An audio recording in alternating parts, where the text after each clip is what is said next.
जुटे हुए हैं। हमारे साथ माननीय सांसद सुदामा सर भी हैं और बिहार के कई जिले के जिलाध्यक्ष और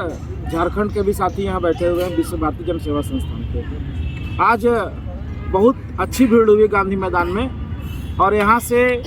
तमाम तरह के मुद्दे थे। उसमें एक सहारा का भी मुद्दा था जो 17 नंबर पे रखा गया था, जो मैनिफेस्टो में इनके द्वारा लिया जा रहा है CPI-ML के द्वारा। ये हमारे लिए बहुत सराहनीय कदम है, क्योंकि झारखंड में भी जिस प्रकार इंडिया गठबंधन ने इसको मुद्दा बनाया था, उसी प्रकार बिहार में बहुत बड़े व्यापक स्तर पर ये मुद्दा बनने जा रहा है। साथियों, आज का जो कार्यक्रम को देखते हुए यह निर्णय लिया गया कि हम लोग आने वाले दिन में इस क्रम को टूटने नहीं देंगे और इसीलिए यह निर्णय लिया गया कि 2 अप्रैल को हम लोग दिल्ली के जंतर मंतर पर तमाम संगठनों को एक साथ एक बैनर के नीचे लाने का काम हम लोग करेंगे और जंतर मंतर पर सहारा के मुद्दे पर पूरे देश भर से भारी संख्या में जुटान करेंगे और एक बहुत बड़ा धरना हम लोग वर्तमान केंद्र सरकार अमित शाह और मोदी जी की जो सरकार है, जो हम लोगों को भुगतान कराने में बाधक बने हुए हैं, उनके खिलाफ धरना देंगे। तो इसकी तैयारी हम लोग कर रहे हैं। तमाम साथी इस पर सहमत हैं। हम चाहते हैं कि हमारे साथ माननीय सांसद महोदय जी भी हैं, 2 लाइन वो भी अपनी बात को रखें। माननीय सांसद महोदय नमस्कार, मैं सुदामा प्रसाद, आरा सांसद, CPI-ML भाकपा माले। सहारा का मुद्दा जो है हम लोगों ने लोकसभा में उठाया इसलिए कि जब 2024 में हम लोग चुनाव प्रचार कर रहे थे, वोट मांग रहे थे, तो कई गांवों के गरीब गुरबों ने कहा कि भाई हमारा पैसा सहारा में फंसा है, हम अपनी बेटी की शादी के लिए, पढ़ाई के लिए जमा किए थे और ये लोग हमारा पैसा नहीं देना चाहते हैं। तो हमने इसको गंभीरता से लिया और संकल्प लिया कि इसको मैंने बड़े पैमाने पर आंदोलन का विषय बनाना है। और लोकसभा में जैसे ही मौका मिला 1 जुलाई को, हमने संक्षेप में उठाया क्योंकि 4 मिनट का समय मिला था। फिर हमने विनियोग विधेयक जिस दिन था, सरकार हमसे खजाने की चाबी मांग रही थी खर्च करने के लिए, उस दिन भी रखा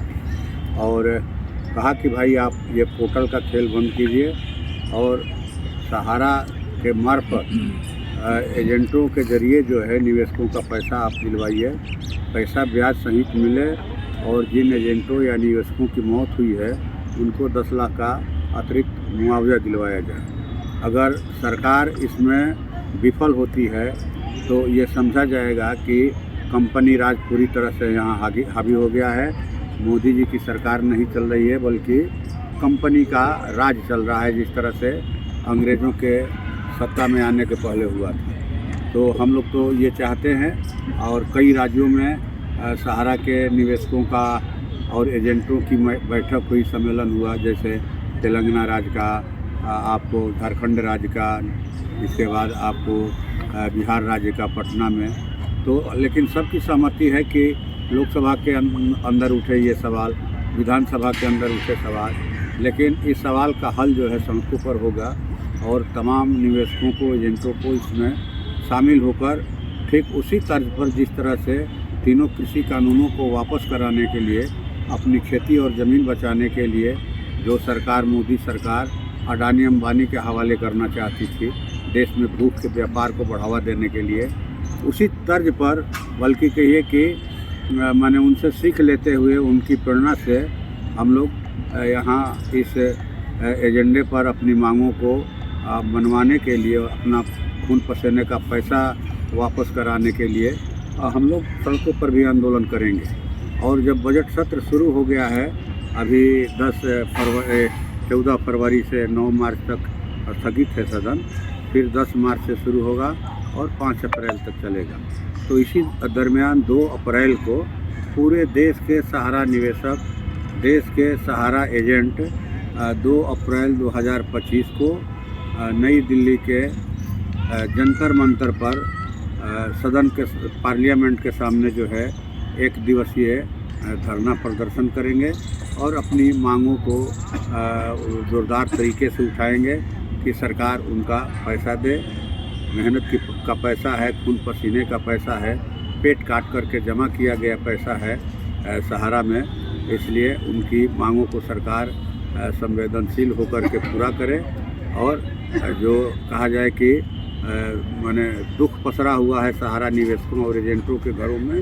उस दुख के निवारण का कारण बने, दुख को और बढ़ाने का कारण नहीं बने, बल्कि उनके दुख को दूर करे। अन्यथा जो है आने वाले दिनों में जिस तरह से झारखंड में सहारा परिवार के लोगों ने, सहारा के निवेशकों और एजेंटों ने भाजपा को, एनडीए को मज़ा चखाया, उसी तरह से कमर कस करके इस बार बिहार में मज़ा चखाएंगे। मन बन चुका है, इसलिए सरकार माने अनसुनी नहीं करे हमारे मांगों को, हमारी गंभीर मांगों को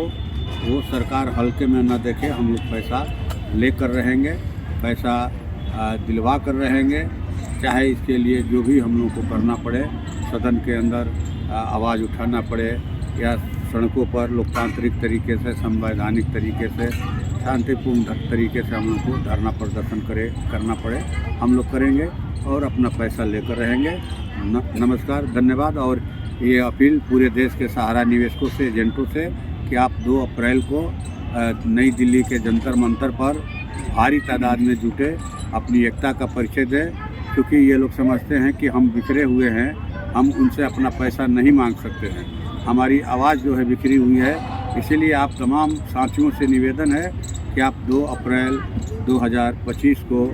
नई दिल्ली के जंतर मंतर पर 11 बजे दिन में इकट्ठा होकर अपनी एकजुटता का परिचय दें, अपने खून पसीने की कमाई को वापस लाने के लिए आवाज़ बुलंद करें। धन्यवाद। सुदामा प्रसाद जिंदाबाद, जिंदाबाद जिंदाबाद, सुदामा प्रसाद जिंदाबाद, जिंदाबाद जिंदाबाद, सुदामा प्रसाद जिंदाबाद, जिंदाबाद जिंदाबाद।